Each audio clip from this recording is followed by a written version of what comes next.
Hey everybody, this is Kenny E checking in from Black Iron Tri. Welcome to this week's Fearless Friday.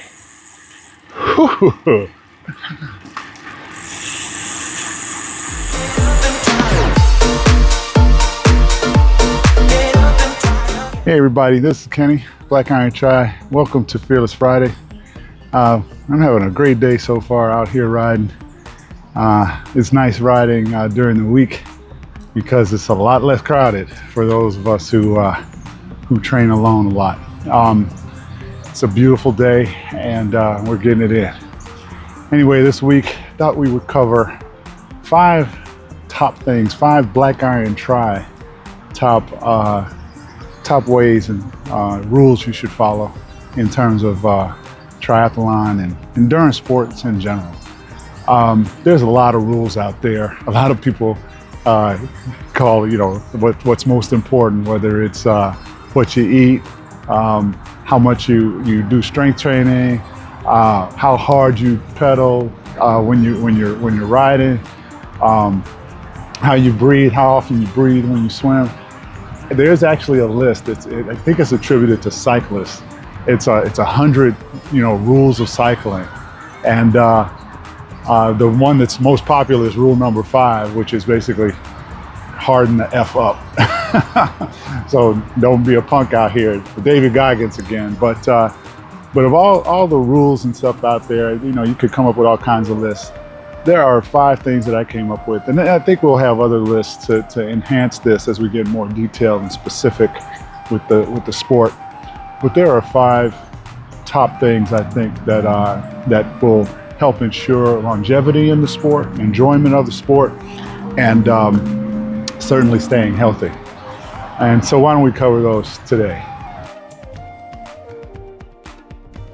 So for Black Iron Tri, I think for sports in general, I think the number 1 rule is don't train hurt. In other words, if you're injured or if you've been injured while training or for whatever reason, I stubbed my toe the other day on a brick. However you get injured, it's important that you take a break and don't hurt yourself further, because that could end up and lead to permanent damage. It certainly will hinder your ability to train in the future and race perhaps. If you're hurt or injured, you should rest whatever body part that is that's injured. If you've hurt your finger and can still swim, then go right ahead. But if you're having leg injury, going out for a run, trying to be tough, trying to follow what we talked about earlier, rule number 5, that is not smart. And it is a surefire way to ruin your enjoyment of the sport and to potentially have permanent damage that body part doesn't recover from, and could potentially take you out of your enjoyment of endurance sports altogether. So if I had number one rule, it would be do not train while injured. Do not train while hurt. Heal up, get better. And I've used and heard a rule, kind of a rule of thumb around that. When you're injured, like I have a leg injury or arm injury or something like that, you should still rest it 2 to 4 weeks after it feels good, just because the body is still taking care of it. And I'm not a doctor. I don't pretend to be a doctor. You can obviously go to your doctor when you've been hurt and see what they say. But generally speaking, just because it feels better while you're at rest doesn't mean it's healed. So don't train hurt. Number 1 rule.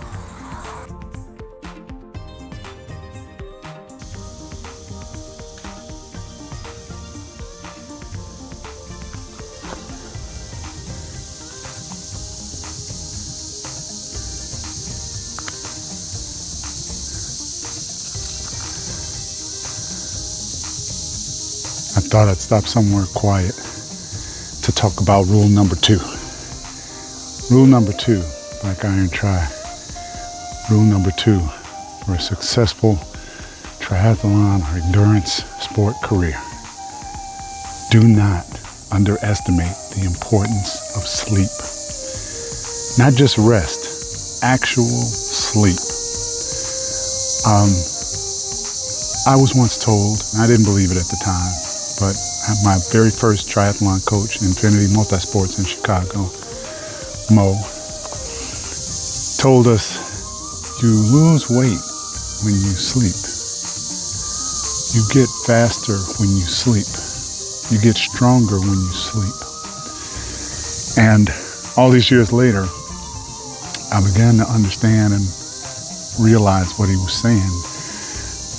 When we do these exercises, when we train, when we race, we are really beating our bodies up a little bit. We're pushing them beyond their limits. We're trying to stretch them beyond their limits. And there's a time when it all comes together and your body says, okay, I see what you're doing. Now let me heal you. Let me make you better. And that happens during sleep. The older you get, the more important it is, but it's important at every age group. You have to get sleep. At a seminar I was at earlier this year, there was a sleep doctor, an actual sleep doctor in the group. And she was explaining to us about some of the nuances of sleep. Now, mind you, she's the doctor. I can't remember her name right now. I am not a doctor, so I'm really just relaying what she was saying. But she said that it's important to get 8 hours of sleep within a 24-hour period. Now, why is that important? Well, for me, for instance, I have a really hard time getting 8 straight hours of sleep at night. It doesn't happen very often. It's rare. Maybe once a week, maybe. Usually I'm sleeping somewhere around 5 or 6 hours. However, if I have the flexibility, I will catch a nap during the day, whether it's 20 minutes or a couple of hours. The point she was trying to make was you need 8 hours of sleep in a 24-hour period. It does not all have to be together. How about that as a hack, right? Think about that. Pick up sleep where you can. Now, I'm not saying 20 minutes, whatever that is, 24 times a day, but 8 hours of sleep within a 24-hour period. Another little tidbit she gave us as a little trick to make your naps even more powerful. Everybody, I think most people can relate to that 1 or 2 o'clock in the afternoon downfall where you want to go sleep somewhere. And, maybe the Europeans, the Italians, and all the guys, they've got something with their siestas, right? Where they get up, work, and then take a nap, close shops down, everybody goes and takes a nap, and then they can be up until 10, 11 o'clock at night, like it's the middle of the day, because they've caught a nap sometime during the day. But the little tidbit she gave us, she called it a nappuccino. And what that is so caffeine, when you take it in, it takes a minute to actually kick in. But when it does, it gives most people some kind of little boost. What she recommended is if you can find a time during the day to take a nap, to drink a cup of coffee or take in some caffeine right before the nap, then when you wake up 20 or 25 minutes later, you will be supercharged.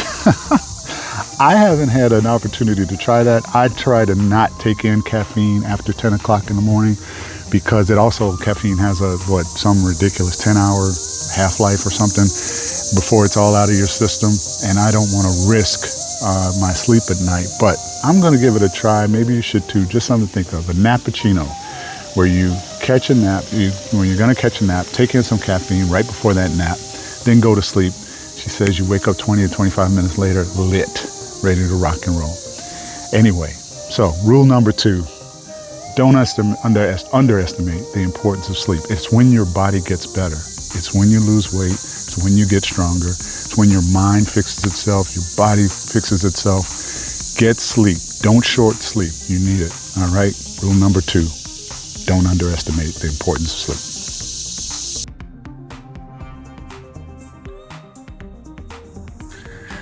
So Black Iron rule number 3 would be fuel, don't diet. You should not be trying to not eat while you're trying to train. Your body needs that energy to exercise. On my typical long bike rides, I'm trying to put in anywhere from 100 to 120 grams of carbohydrates, which essentially is sugar, per hour. 100 grams of carbs, that's 400 calories per hour. So like today on a 4 or 5 hour bike ride, you're talking about 2,000 calories and trying to get inside my body to fuel it. Now, what's important to remember about fueling versus dieting, you can eat, you need to eat the proper foods though. Fueling does not mean take a couple of Big Macs, no offense to McDonald's, on your ride, or that's what you eat afterwards. A lot of people will reward themselves after a hard workout with a pint of ice cream or something like that. And trust me, my partner in crime will tell you, I love ice cream. But the reality is that is not proper fuel. Dieting, on the other hand, in the traditional sense of taking in less calories to lose weight, it is a math problem, true. In other words, if you take in fewer calories than you burn, you lose weight. However, what kind of weight are you losing? And do you really want to not fuel yourself for your exercises, for your races? The top athletes go upwards of 150, some even do 200 grams of carbohydrates, sugars, during a ride or a race per hour. You have to get those calories in. Good pasta, whole wheat pasta, rice. I've seen professional athletes buy rice in bags, 50-pound bags, because it's a good source of carbohydrates versus a candy bar. So the third rule is fuel. Don't diet. That's if you want to be healthy in this sport. Yes, you do have to train. It's not fuel and then sit and watch television. It is fuel and then train your body to take in those calories and to use them properly. But don't try to cut weight. And the worst thing you can do, I've tried it before, and fortunately I was riding with some people when I decided to diet on a bike ride, and I bonked. And we'll talk about bonking later, but bonking for cyclists, for athletes, it's the worst feeling I think you can feel this side of dying. I am not playing. I have bonked on a ride solo and really wondered how I was going to get home. It's important to fuel. Rule number 3, fuel, don't diet.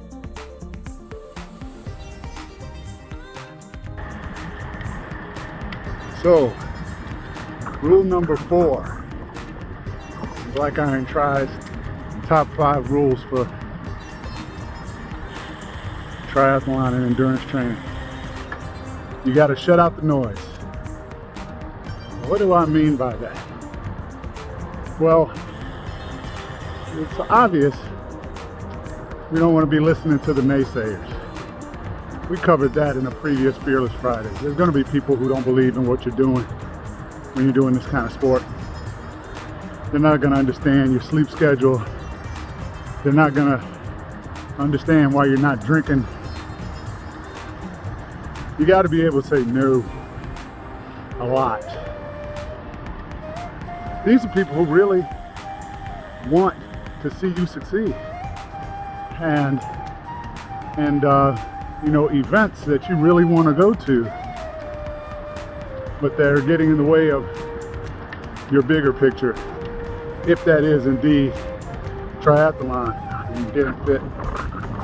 So an example might be somebody says, hey, we're going out to dinner tomorrow night, and then you ask what time, they'll say 8:30. You're like, I'm getting in bed at 8:30. Don't expect people to understand that.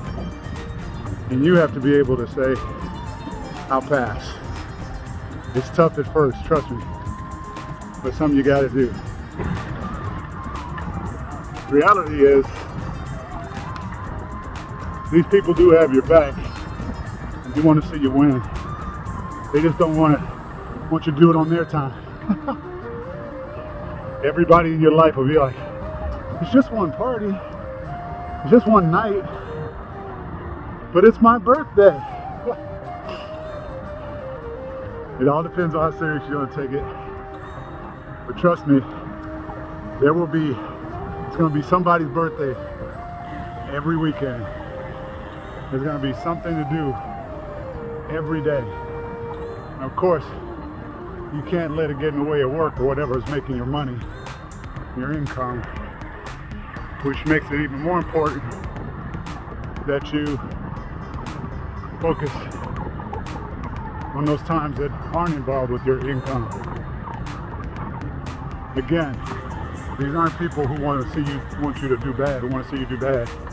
These aren't people who don't love you and have your back. And that's why in training for like an Ironman, that's a family discussion. Because if you're seriously going to train for it, everybody in your life that's close to you has got to understand this is going to be a priority for a while.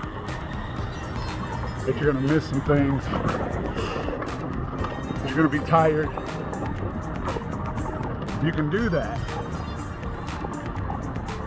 Then you can train. That's why you don't see amateurs, not a lot anyway, there's some. I'm guessing a lot of them are single. But that are doing a race every month or anything like that. My last Ironman was 3 years ago, and part of that's because I promised my partner in crime, because it's hard on the people in the athlete's life. And so with that in mind, once you commit to something like this, be prepared to shut down the noise. Shut it out. Again, it's going to be tough, but no is a powerful word, and everybody will be happier when you've accomplished your goal. So rule number 4, shut out the noise.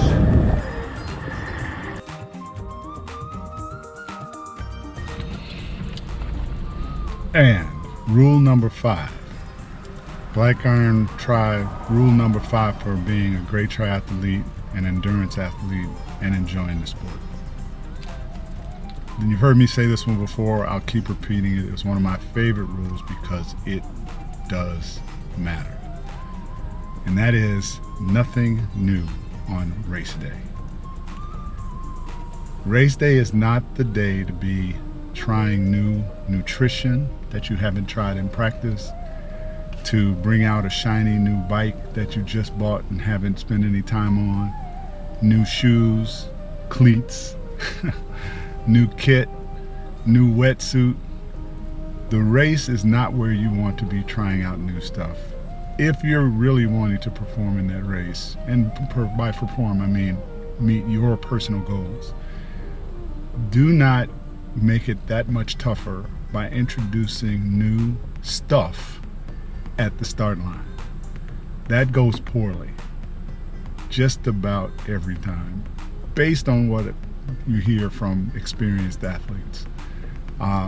You want to have time in all the gear that you're using. You want to have experience with the nutrition you're using. You don't want to find out on the course that the new gels you're doing don't agree with your stomach, and you spend half the race in a porta potty or something, or worse.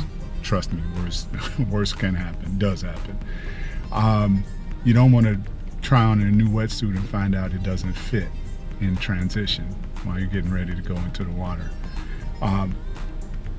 Practice is not just for getting better physically. Practice is for trying out all the gear, trying out new stuff. Today in my long ride and short run, I tried out the cleats that been sitting in my garage for maybe years, and they worked out great. And I'll try them again next week and the week after that. Breaking them in, getting used to them, making sure they clip in properly. I'm riding the bike that I plan to ride for the race outside when I do these long rides. I've worn the kit that I'm wearing. I've worn many times. I even wore it to the pool recently just to make sure it still fits. Wetsuits, same thing. Try them on at home. Even practice some transitions. I'm sure you've heard that before. Practice transitions. Nothing new on race day. Make sure that you are familiar with the gear and the nutrition that you have at the start line. If you have to make a game time decision during the race, that's just part of the race, right? Generally, they don't have they used to carry Gatorade at these Ironman races. Now they've switched over to Mortal Hydration and something else. I forget what it is, but it's stuff I don't use in practice. I have some, and I've tasted it, and I know what it tastes like and all that. And if I have to resort to that because I've lost one of my nutrition bottles or something, then I'll do that. But it's not the plan. The plan is I'm going to have the nutrition that I practice with at the start line in transition, and because this is an Ironman, you have special needs bags, same thing. Rule number 5, nothing new on race day. All right. And those are the 5 rules for Black Iron Tries. Top 5. There are many, many other rules. Stuff we'll get into that's sport specific and the whole bit. But just to recap, here's a shot of a recap. Rule number 1, don't train when you're hurt or injured. Rule number 2, get some sleep. Never underestimate the importance of sleep. Rule number 3, you're going to fuel. You're going to eat properly. You're not going to diet. Rule number 4, shut out the noise. Be kind to your family and friends, but let them know you're serious and set their expectations appropriately. You're going to be a little busy for a while. And then rule number 5, nothing new on race day. Make sure that everything you take to the start line on race day is stuff that you have trained in, stuff that you have practiced eating while training, and the whole bit. Don't show up on start line with a bunch of new stuff. Follow these, and you're on your way to enjoying what's been a fulfilling sport for me. All right, this is Kenny Evans signing off Black Iron Try, and remember, you don't have to be fastest, just fearless. Giving you up, no, I ain't giving you up, giving you up, no, no.